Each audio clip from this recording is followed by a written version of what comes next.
Good morning, everyone. This is Patti at Cabin Fever Soaps and Essentials, and today we are going to make Moroccan Beldi soap, and this is using the argan oil.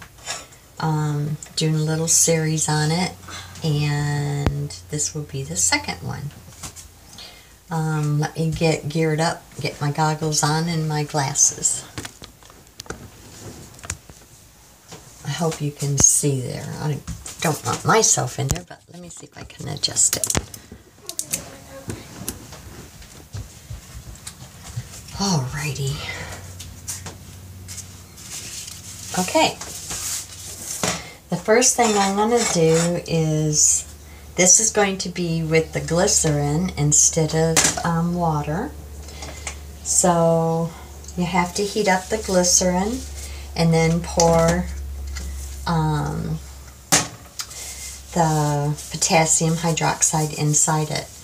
The only difference is, instead of the water, it's going to take the glycerin to get pretty hot to be able to melt the potassium hydroxide.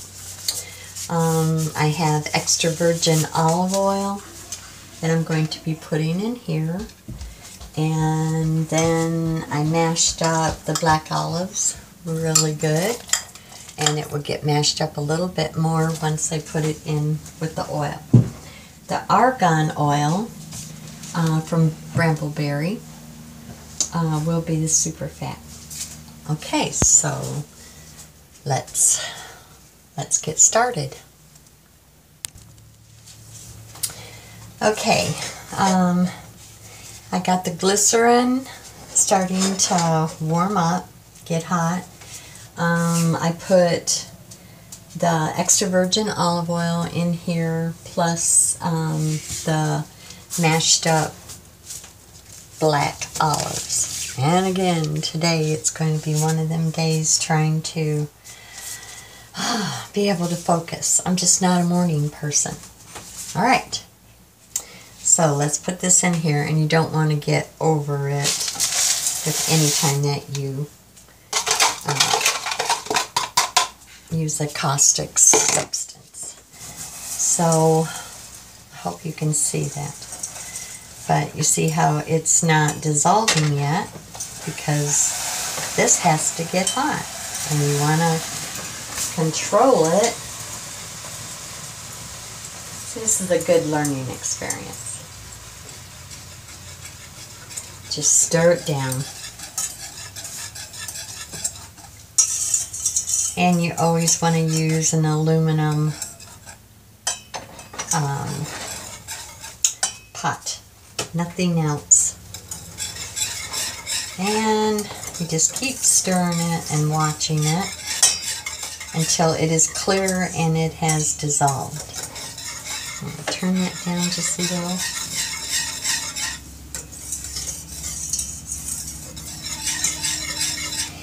Yes, it's a little feisty and fussy, but it is well worth it because it will speed up your process. If you are new, as I said before, to making liquid soap or any kind of soap, just use the water that the olives came in. This is for advanced soap makers. But you want all of that to be dissolved. I don't know if I can get it closer. Yeah. But I still see some of the potassium hydroxide floating. So you just keep stirring it and do not leave it.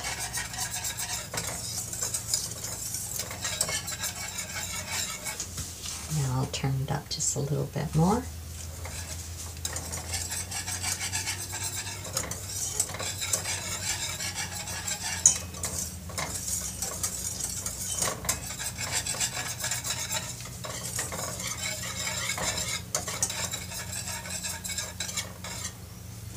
And this will take just a little while, so I will bring you back. Okay, my camera shut off, of course.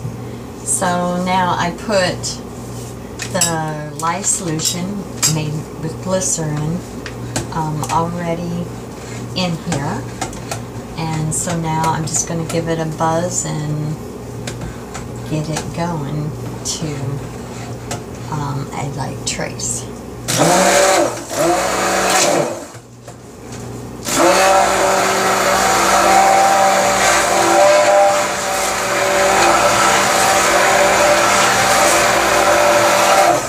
One thing nice is it's nice and clear, and that's due to the glycerin. Can you see? Well, I guess I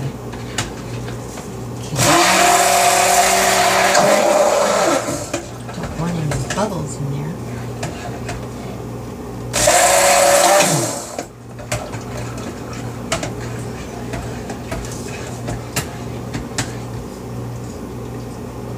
Let's see if I can show you how clear it is.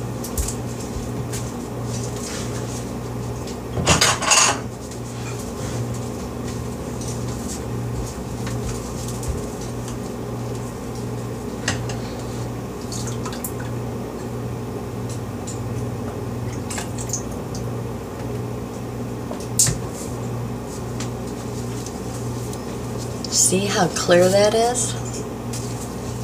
Usually, when you make glycerin soap or melt and pour, and the last part is to add glycerin or alcohol, you'll get that clearness. That's what it kind of reminds me of. Okay, I'm going to buzz this for a little bit and then stir it and get it going. Okay, it didn't take very long to get to a light trace. I don't know if you can, I'm not very good at this, but you can see. So now it's starting to move fast. And then it's going to be where, right now it's almost to the applesauce stage, so I'm going to add the argan oil. Okay, so we're going to put the argan oil in. Give it a little buzz, and then I am going to use my whisk because it's going to get real thick. I don't want to have to clean off my thing. So, see the applesauce stage? Okay. And it went by real fast. I just didn't want you to have to hear all this noise, but it'd be just a second.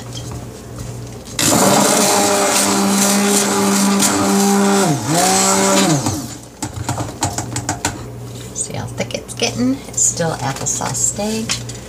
And so what I'm going to do is I am going to get this out before I have to really do some cleaning on it. And then I'll just use the whisk.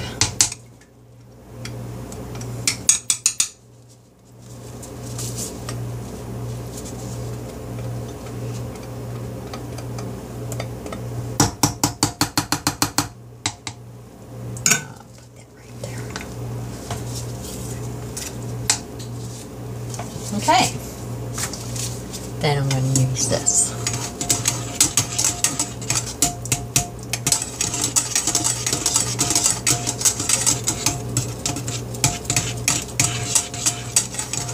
It's a little bit trickier than using the water to make the lye solution, but this goes by a lot faster and the result's well worth it. Just amazing.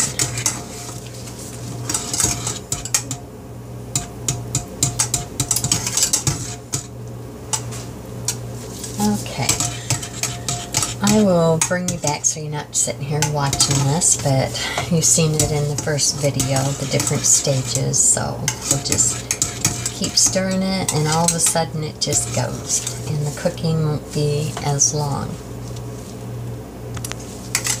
It's just been a few seconds and it is getting real thick. See?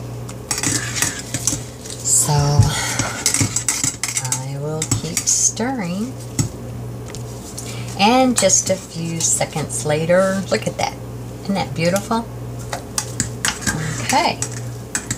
And it's still really clear and glossy. And that's what I mean about the cook time is not going to be 7 hours, 7.5 hours, or 7 hours and 20 minutes like the first batch did. So, it is worth the hassle. Let's see, while I'm talking, how thicker it gets. Yippers! Anyways, we will get down to the cook time and I will let you know how long it took. And this is number 2 on the Beldi soap. And we'll have one more in this series, and it will be really something like a cold process. I know it sounds kind of crazy, but instead of letting it cook in here, we're going to mix it up the first couple of phases, and then I am going to, there's my husband calling, I am going to shut it off completely and put a lid on it and cover it and let it sit. And then overnight we will test it and see how that one is with it. Okay, we'll bring you back when the cook is over. Okay, it hasn't even been 10 minutes, but I thought I would just get a little bit of soap and do a test.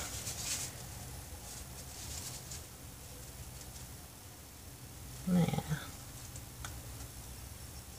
Okay.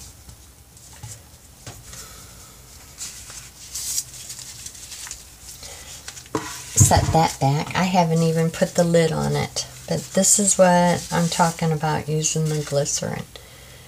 Okay. Oh, I'm so clumsy today. It's kind of hard to see, but remember, this is what I check it with. Can you see that? I don't know. Anyways. I put about 3 drops on there just to make sure. Okay, let it set just for a second. I'll bring you back over here and see. Oh yeah. Okay.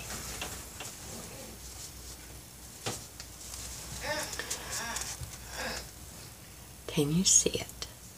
My shaking hands. Okay, and that right there was a little bit of water on my hand, so that doesn't count. But look in the soap. Do you see any pinkness? No. So, technically, it is finished, and it has went through all of the gelling stage and the cooking stage. And let me get rid of this. This is pretty dangerous. So, now, it's just kind of hard not having my sidekick or my daughter helping videotape. So you just have to bear with me. But see? When the first one that we did, we were looking for translucent. Is that a good picture? And it is. That's why it makes all the difference. Even though it's a pain in the butt to do the glycerin. But if you're going to make liquid soap, I would just practice and practice. This is a 3-pound batch. I would go, with the smaller one, just, to get used to making liquid soap, because this is what it is. This is the soap base now. And I'm going to turn it off, and I'm just going to put a lid on it and let it cool down. But this is what it's all about, folks. And this is the Moroccan Beldi soap, black soap, made with the Argan oil as the super fat. So we're going to let it sit in here with the lid on it and let it cool. Now, if you were going to make liquid soap instead of the black soap or, whatever, then you would dilute this paste and make sure that you use a preservative in it, because you are diluting with water. And I know there's a lot of stuff out there, but I'm sorry, if you add water to any of your product, use a preservative. Best one that I have seen so far out there, and I know they are very much working on natural, but Optifin is the best. It won't even throw formaldehyde or all the other things that you don't want on your body that the commercial soaps do. But it's made out of fruit, and that's what made it the most closeness to natural.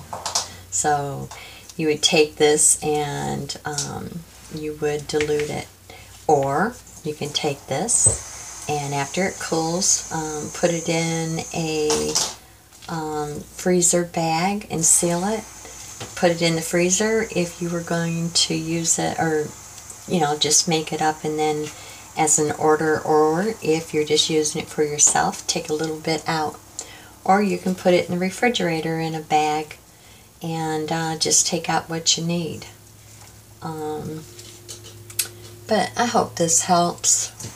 It's just been a wacky morning. I guess I better, maybe have a cup of tea or another half cup of coffee or something.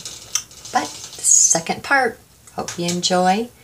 And yes, I will bring you back when I go to put these in the jars. Just do a little bit of a talk.